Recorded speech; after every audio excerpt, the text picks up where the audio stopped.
ঐ তই চাগে ভাবিলি পাঞ্জাবী মানুহ অসমৰ কথা কি জানিম সেই গতিকে ঠগি দিলি হা ঐ বাই বাৰ্ড হ'ব পাৰোঁ পাঞ্জাবী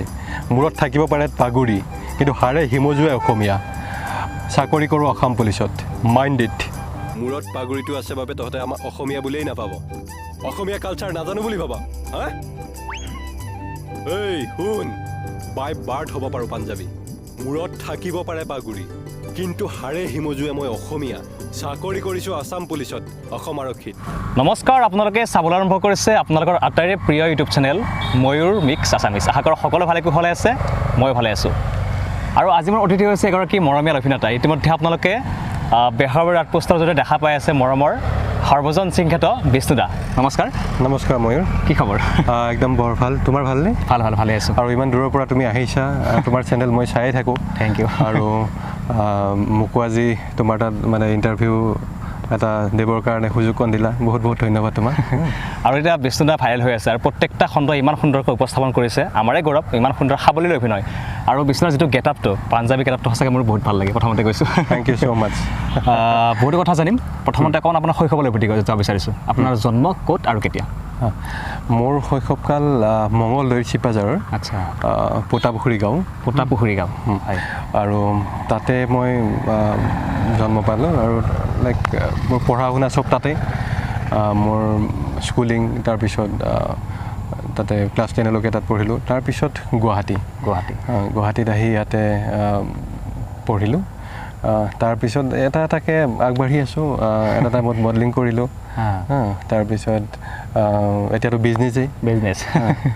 এনে আপোনাৰ ঘৰত কোন আছে মোৰ ঘৰত আছে মা দেউতা আৰু মোৰ সৰু ভণ্টি এজনী তাই এতিয়া পঢ়ি আছে মাষ্টাৰ্ছ কৰি আছে এতিয়া আপোনাৰ নামটো বিষ্ণু নে আৰু কিবা বেলেগ নাম এতিয়াতো আপোনাক সকলোৱে সিং ছাৰ বুলি জানে মোৰ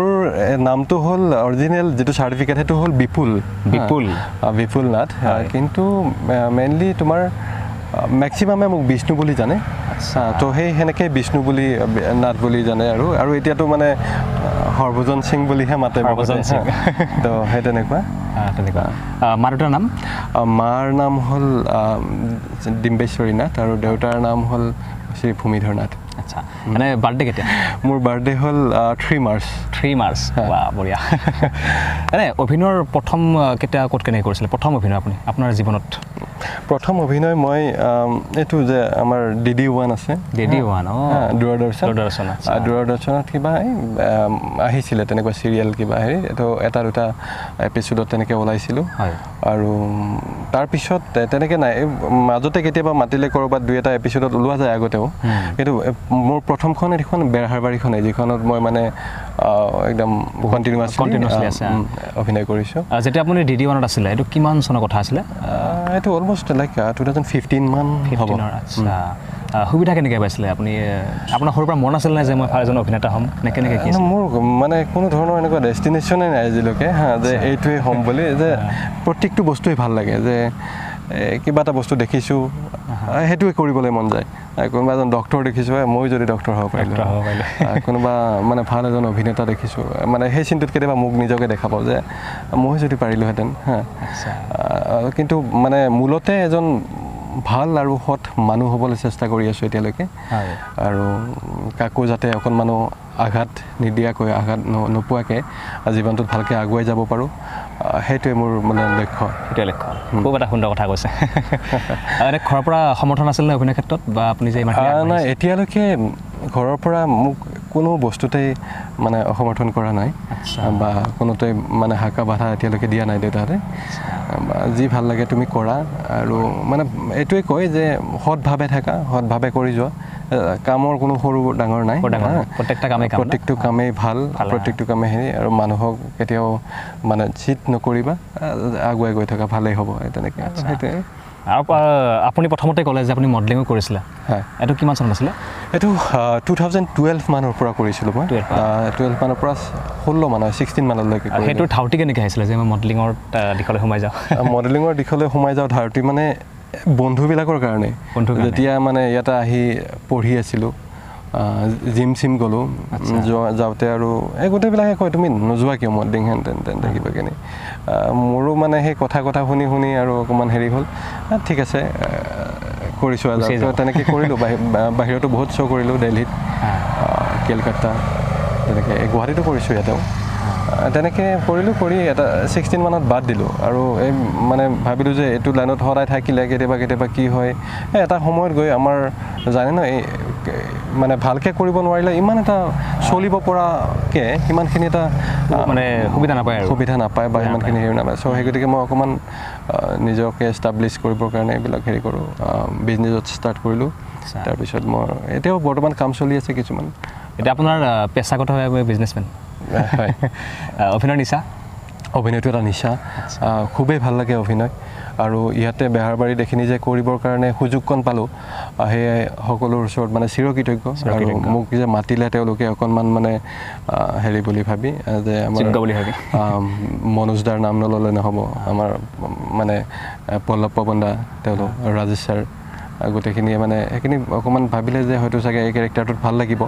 আৰু সেই সুযোগকণ দিয়াৰ কাৰণে মই মানে তেওঁলোকৰ ওচৰত চিৰকৃতজ্ঞ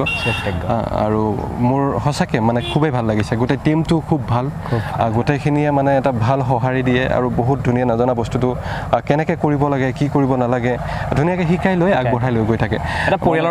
পৰিয়ালৰ নিচিনা আৰু এইটো মানে কোনো ধৰণৰ হেৰি নহয় এইটো এটা ইনষ্টিটিউট মানে it's an every day it's an every moment মানে তুমি তাত শিকিবলৈ পাবা তো সেই গতিকে মোৰ মানে নিজকে বৰ বিৰাট ধন্য যেন মানে ফিল কৰিছোঁ যাতে এই হেৰিটোত মই জড়িত হ'ব পাৰিলোঁ সেইটোৱে ভগৱানৰ ওচৰত সদায় চিৰকৃতজ্ঞ এনে বিষ্ণুদা আপুনি প্ৰথম সুবিধা কেনেকৈ পাইছিলে কোনে আপোনাক ফোন কৰিছিলে বা বেহাৰবাৰীৰ যিটো আপোনাৰ যাত্ৰা প্ৰথম খোজ দিয়াৰ আঁৰত কোন আছিলে তেওঁলোকে মোক আগৰ পৰাই চিনি পাইছিলে পৱন দাহঁত হওক হেৰিহঁত তেওঁলোকে মোক এদিন ফোন কৰিলে যে এনেকৈ আহিবাচোন এইফালে শ্বুটিং তো তেনেকৈ গ'লোঁ এদিন যাওঁতে তেওঁলোকে ক'লে যে টাইম দিব পাৰিবানে হেৰি কৰিব পাৰিবানে তো তেনেকৈ তো মইতো মোৰ ভালেই লাগিলে যিহেতুকে কিবা এটা হেৰি আছে ভাবিছোঁ তোমাৰ কাৰণে বুলি ক'লে তো তেনেকৈ ঠিক আছে সেইদিনাখনে তেনেকৈ গুচি আহিলোঁ আৰু কিছুদিন পিছত তেওঁলোকে ফোন কৰিলে যে বিষ্ণু আহিবাচোন এনেকৈ তো গ'লোঁ মোক ক'লে যে তুমি ড্ৰেছ চিলোৱা তোমাৰ এইটো কেৰেক্টাৰৰ কাৰণে ভাবিছোঁ তো ড্ৰেছ চিলাই তাতে গ'লোঁ আৰু ঠিক তেনেকৈ মানে ধুনীয়াকৈ মানে পোৱা হ'ল আৰু কৰি আছোঁ এতিয়ালৈকে গতিকে ৰাইজৰ মৰম পায়ে আছে আৰু মানে প্ৰত্যেকজন ৰাইজে মানে দৰ্শকে ইমান ধুনীয়াকৈ আঁকোৱালি লৈছে ইমান মৰম দিছে চ' প্ৰত্যেকজনৰ ওচৰতে মই চিৰকৃতজ্ঞ আৰু আগলৈকেও এনেকৈ মৰম দি থাকিব বুলি মই আশা কৰিলোঁ কৰিছে হয় যেতিয়া প্ৰথমটো এপিছ'ড টেলিকাষ্ট হৈছিলে টিভিত আপোনাৰ ফেমিলি মেম্বাৰ দেখা পাইছিলে বন্ধুবৰ্গ দেখা পাইছিলে বিশেষকৈ ঘৰৰ মানুহে কি কৈছিলে আপোনাক তেওঁলোক বিৰাট এক্সাইটেড মানে লাইক আগৰ পৰা গম পাইছিলে নে যে আপুনি কৰিব ইমান গম নাপায় আচ্ছা ছাৰপ্ৰাইজৰ টাইপ হৈছে যে মোৰ প্ৰত্যেকটো কামেই যে এই ফাইনেল বস্তুটো নোপোৱালৈকে মই বহুত বেছি আশা নকৰোঁ আৰু কিবা হয় কিবা নহয় আৰু আগতে কৈ থাকিম সকলোকে যে এনেকৈ কিবা কৰিম বা আৰু পিছত গৈ কিবা নহ'লে বেয়া লাগিব ন তো সেই গতিকে তেওঁলোকে যেতিয়া দেখিছে বা চবেই ভাল পাইছে আৰু ফোন চোন দুই এটা আহিছে লগ বন্ধুৰ পৰা যে খুবেই ভাল লাগিছে ভালকৈ কৰা আৰু চবৰে সেই মৰম আৰু আশীৰ্বাদ লৈ তেনেকৈ কৰি আছোঁ আৰু অকণ নাৰ্ভাছ ফিল হৈছিল নে যেতিয়া বহু বছৰ বিৰতিৰ পিছত আপুনি নতুনকৈ অভিনয় ডেফিনেটলি অলপমান নাৰ্ভাছ ফিল প্ৰথমতে হয়েই সেই কনফিডেঞ্চ লেভেলটো ইমান এটা নাহে ফাৰ্ষ্টতে যে কিন্তু লাহে লাহে মানে এপিছ'ডবিলাক এটাৰ পিছত এটা নিজে যেতিয়া চাবলৈ ধৰিলোঁ অকণমান ভুলখিনি মানে দেখা পাই মানে শুদ্ধ কৰিবলৈ চেষ্টা কৰি আছোঁ এতিয়াও মানে হেৰি হোৱা নাই আৰু টাইম লাগিব বহুত এইটোতো মানে শিকাৰ শেষ নাই হয় ঠিক তেনেকৈ আমাৰ এতিয়া কেকেদাহঁত ইমান ধুনীয়াকৈ মানে প্ৰত্যেকটো অভিনয় প্ৰত্যেকটো মুহূৰ্ততে ইমান ধুনীয়া নেচাৰেলি কৰে যে চাই থাকিবলৈ মন যায় নিজৰে তেওঁলোকৰ পৰা মানে অকণমান শিকাৰ সুবিধাকণ পাইছোঁ তাৰ কাৰণে আৰু মানে খুবেই ভাল লাগিছে হয় আৰু কেতিয়াবা আপোনাৰ এনেকুৱা হৈছেনে আজি এটা খণ্ড টেলিকাষ্ট হৈ গ'ল আপুনি ইউটিউবত চালে আৰু অলপ ভাল কৰিব পৰা হ'লে আৰু ভাল ডেফিনেটলি সেইটো হয় সদায়ে হয় সেইটো সদায়ে হয় যে আৰু অকণমান হয়তো এনেকৈ ভাল কৰিব পৰাহেঁতেন আৰু ভাল হ'লে তো সেইটো আকৌ নেক্সটত হেৰি কৰিব পৰা যায় কিন্তু কেতিয়াবা কি হয় যে যেতিয়া কেমেৰাৰ আগত থিয় হোৱা হয় তেতিয়া পাহৰি যোৱা যায় যে কোনটো কৰিম কোনটো নকৰিম আৰু ইমানখিনি অভিজ্ঞতাটো নাথাকেতো আগৰ পৰা ইমান হেৰিও নাই যিহেতুকে ঠিক তেনেকুৱা বিষ্ণুদা আপুনি ইস্কনতো যায় সেই সম্পৰ্কে আপুনি অকণমান ক'ব নেকি চাওক যে অলপ মানুহে এইবিলাকৰ উপৰিও অলপ আধ্যাত্মিকতাটো যদি জড়িত হৈ থাকে মই ভাবোঁ যে দেহ মন সকলোৱে ভালে থাকে আৰু মই স্পিৰিচুৱেল অলপ সেই নলেজত মানে অকণমান নলেজ লৈ ভাল পাওঁ বা যেতিয়া সময় সুবিধা পাওঁ তেতিয়া মই যোৱা হয় বা তাত যাব নোৱাৰিলেও ঘৰত চেণ্টিং কৰা হয় আৰু প্ৰায় যেতিয়া একাদশী হয় একাদশীটো ব্ৰতে থকা হয় ব্ৰত থাকে হয় কিন্তু কেতিয়াবা হয়তো মাজতে পাহৰি কেতিয়াবা হেৰি হৈ যায় মিছ হৈ যায় ব্যস্ত থকা যায় ন বিভিন্ন ক্ষেত্ৰত তো সেই তেনেকৈ আৰু যিমানখিনি পাৰোঁ মানে তেনেকৈ থাকি অলপ শান্তি পাওঁ সেইটোৱেই সেই গতিকে মানে যোৱা হয় হয় ঠিক আছে আপুনি অভিনয় কৰে এতিয়াতো ভাল অভিনেতা এজন ভাল মানে ভাল বুলি ক'ব নোৱাৰি চেষ্টা কৰি আছোঁ ট্ৰাই কৰি আছোঁ বিজনেছো চাব লাগে হয় সময়ৰ নাটনি হৈ যায়নে মাজতে কেতিয়াবা কেতিয়াবা হয় কিন্তু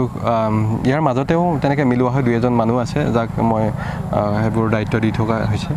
আৰু তেওঁলোকে অকণমান চাই কিবা হেৰি হ'লে মই মনিটৰিং কৰি থাকোঁ আৰু কেতিয়াবা এনেকুৱা হয় যে ইয়াতে শ্বুটিং থাকে ৰাতিপুৱাই গৈ মানে সেই জাগাৰ পৰা আহি আকৌ শ্বুটিঙলৈকে আহোঁ কষ্ট কৰিবলগীয়া হয় ন অলপ কষ্ট কৰিবলগীয়া হয় কষ্টটো কৰিব লাগিব হয় তেনেকৈ চলি আছোঁ ঠিক আছে এনেই আপোনাৰ ভৱিষ্যত যদি মই সুধো মানে ফিউচাৰ প্লেনিং ভৱিষ্যত পৰিকল্পনা কেনেকুৱা চাওক মোৰ তেনেকুৱা ফিউচাৰ প্লেনিং বুলি ক'লে মানে মোৰ কোনো ধৰণৰ এই এমলেছ মানুহ বুলি ক'ব পাৰি সেইটো মানে ডে বাই ডে ভালকৈ চলি আছোঁ আৰু এটাই মানে কামনা কৰোঁ যে বহুত বেছিও ধন সম্পত্তি নালাগে নিজে ভালকৈ সুচাৰুৰূপে চলি যাবৰ কাৰণে যিমানখিনি প্ৰয়োজন হয় আৰু 2জন অতিথি আহিলে যাতে তেওঁলোকক মই মানে শুশ্ৰূষা কৰিব পাৰোঁ সিমানখিনিয়ে নালাগে ইমানো ধন সম্পত্তি নালাগে যিটোত মই মানে সুখী শান্তি হৈ থাকিব নোৱাৰোঁ এনি টাইম টেনশ্যনত থাকিব লাগে তেনেকুৱা নালাগে সেনেকুৱা জীৱন এটাৰ প্ৰয়োজন নাই এনেকৈ মানে মই ভাবোঁ যে এনেকৈ ধুনীয়াকৈ চলি যাব পাৰিলে কাকো অকণমানো মানে আঘাত নকৰাকৈ সেইটোৱে মোৰ লক্ষ্য হ'ল নিৰ্দিষ্ট এনেকুৱা পইণ্ট নাই যে মই ডাঙৰ হ'লে মানে আগলৈকে এইটো বস্তু কৰিম মানে আছে তেনেকুৱা কিছুমান কিন্তু চব বস্তু ফ'কাছ বা কৈ দিয়াটো তেনেকৈ হেৰি নহয় সেইবোৰ মনত আছে কিছুমান বস্তু এনেকুৱা কৰা হয় যিবোৰ মানে মই প্ৰকাশ কৰি ভাল নাপাওঁ হয়তো মনত যিখিনি মই মানে শান্তি লাভ কৰোঁ সেইখিনি কাৰোবাক এটা হেৰি কৰি যে কাৰোবাক কিবা এটা হেল্প কৰিলে সেইটোক লৈ বেছি ক্ৰেডিট ল'বলৈ মই ভাল নাপাওঁ জাষ্ট বিকজ অফ কিয় ভগৱানে সেই সুযোগকণ দিছে সেই মানুহজনক অকণমান কিবা বা যি বস্তুতে নহওক অকণমান আপুনি হেৰি কৰক সেই সুযোগকণ যে দিছে তাৰ কাৰণে মই ধন্য মানে তাৰ কাৰণে মই এইটো নহয় যে তেখেতক হেল্প কৰিছোঁ মানে তেখেতে পে' বেক কৰা নাই তাৰ কাৰণে মই দুখী হ'ম তেনেকুৱা একো নাই মোৰ মানে সেইটো নিস্বাৰ্থভাৱে কৰা হয় আৰু যদি কিবা এটা নিস্বাৰ্থভাৱে যিকোনো বস্তু এটা কৰা হয় তেতিয়াহ'লে সেই যিটো সুখ সেই যিটো পৰিতৃপ্তি তাৰ নিচিনা মানে অনুভৱ বেলেগ নাই খুব সুন্দৰ হয় আৰু ব্যস্ততা মানুহজন একদম নম্ৰ হৈ থাকে একদম শান্ত হৈ থাকে কেনেকৈ মানে আপুনি কেনেকৈ নিজকে লাইফষ্টাইল আপুনি কেনেকৈ সজাই লয় চাওক চব বস্তুৰে এটা ডিচিপ্লিনৰ প্ৰয়োজন আৰু সেইটো ডিচিপ্লিনত যদি থাকি মানে সুচাৰুৰূপে আমি কৰি যাব পাৰোঁ এটা তো তেতিয়া মানে আমাৰ চিন্তাধাৰাখিনি ভাল হয় বা যিকোনো বস্তুৱে আপুনি যেনেকৈ থাকে আপোনাৰ লাইফষ্টাইলটোৰ লগত চব বস্তু আপোনাৰ ৰিলেট কৰে ঠিক তেনেকৈ মানে ইমান এটা দেখিব পালে আমাৰ ৰবিদাই যেনেকৈ কয় যে যিবোৰ লেভেল থকা মানুহে কেতিয়াও লেভেল দিব নালাগে নিদিয়ে যাৰ লেভেল নাই তেওঁলোকে সেই লেভেল দিয়ে ঠিক তেনেকৈ ধৰণৰ এটা কথা যে কেইদিনীয়ানো জীৱনটো বা যিকেইদিন আছোঁ সকলোৰে লগত ধুনীয়াকৈ মিলা প্ৰীতিভাৱে কাকো মানে অকণমানো বেয়াকৈ নোকোৱাকৈ মানে প্ৰত্যেকজন মানুহে আজিৰ ডেটত এটাই বস্তু বিচাৰে যে আজিৰ ডেটত বুলি নহয় আগৰ পৰাই যে প্ৰত্যেকজন মানুহে অলপমান নহ'লেও তেওঁলোকক সন্মান বিচাৰে তো যিয়েই নহওক আপুনি বজাৰত গৈছে কোনোবা বেপাৰীটোৰ লগতেই হওক বা ৰিক্সা এখনত কেতিয়াবা উঠিছে ৰিক্সাৱালাজনৰ লগতেই হওক বা ধুনীয়া সন্মানত কথা পাতক বা হেৰি কৰি কথা কেতিয়াবা তেওঁলোকেতো ইমান কষ্ট কৰি থাকে এটা লাষ্ট মমেণ্টত এই তেখেতে আপোনাৰ কথাখিনি ভাবিব যে মানুহজনে ইমান ধুনীয়াকৈ ক'লে মোক বা মানে হয়তো তেখেতৰো সেই মনটো ভাল লাগিব এতিয়া ফটকৈ মানুহে আজিকালি এগ্ৰেছিভ হয় এগ্ৰেছিভলি কথাবিলাক কয় তো আপুনি এটা বস্তু ভাবক যে কোন বা কি দুখত আহিছে বা কাৰ বা কি টেনশ্যন খাব পাইছেনে নাই বা কাৰোবাৰ ফেমিলিৰ টেনশ্যন কাৰোবাৰ হয়তো মাকৰ অসুখ হৈ থাকিব পাৰে কাৰোবাৰ কিবা ঘৰত ঘৰুৱা কিমান প্ৰব্লেম থাকিব তাৰ সেই মানুহজন আহিছে আপুনি ডাইৰেক্টলি একো নজনাকৈ বেয়াকৈ কোৱাটো আপোনাৰ কাৰণে জানো সেইটো ভাল বা হেৰি হ'ব তো সেই গতিকে মই অকণমান মোৰ চিন্তাধাৰাখিনি তেনেকুৱা বা মই সেনেকৈ ভাবোঁ সেইটো হিচাপে চ' ইমান একো দেখুৱাবলৈও নাই, কিনো লৈ আহিছোঁ, আকৌ যোৱাৰ দিনাখনে আকৌ লৈ যাবলৈ নাই। কিন্তু সেই সকলোৰে মৰমখিনি যদি সদায় থাকে, তাতকৈ আৰু ডাঙৰ সম্পত্তি বা তাতকৈ এটা ডাঙৰ মানে মূল্যৱান বস্তু মোৰ জীৱনত একো নাই। ঠিক আছে, ঠিক তেনেকৈ থাকিয়ে ভাল পাওঁ আৰু সকলোৰে সেই মৰমখিনিয়ে আশা কৰোঁ। যিমানেই মৰম পাওঁ সিমানে কম মোৰ কাৰণে। ঠিক আছে, ভাল লাগিলে। আৰু কথা বহুতো পাতিলেও আমি এটা সংলাপ শুনিব লাগিব, যিহেতু সুন্দৰ অভিনয় কৰে। হয়, এটা সংলাপ হ'ব নেকি? যদি আপুনি বহুকেইটা খণ্ড কৰিলে, হয়, মানে আপোনাৰ ভাল লগা এটা যদি সংলাপ হৈ যায়। তাত এটা আছিলে যে এজন মানে বেপাৰীয়ে অনা অসমীয়া বুলি মানে ঠগে। তো ঠগে কাৰণে মই তাতে কৈছিলোঁ যে ঐ তই চাগে ভাবিলি পাঞ্জাবী মানুহ, অসমৰ কথা কি জানিম, সেই গতিকে ঠগি দিলি। বাই বাৰ্ড হ'ব পাৰোঁ পাঞ্জাবী, মূৰত থাকিব পাৰে পাগুৰি, কিন্তু হাড়ে হিমজুৱাই অসমীয়া, বুজিলা? চাকৰি কৰোঁ আছাম পুলিচত, মাইণ্ড ইট। বঢ়িয়া বঢ়িয়া, খুব সুন্দৰ। আচলতে বিষ্ণুদা বেহৰবাৰী আউটপোষ্টৰ প্ৰত্যেকটা সংলাপে প্ৰত্যেকটা খণ্ডই কিবা এটা শিকাই যায় ন? একজেক্টলি। আৰু আমাৰ যিজন ৰাইটাৰ, স্ক্ৰিপ্ট ৰাইটাৰ পল্লৱ দা, তেখেতে বহি থাকি ইমান ধুনীয়াকৈ লিখি যায়। প্ৰত্যেকটো মানে হেৰিতে মানে এপিছডতে এটা এটা ভাল মেছেজ দি যায়। আৰু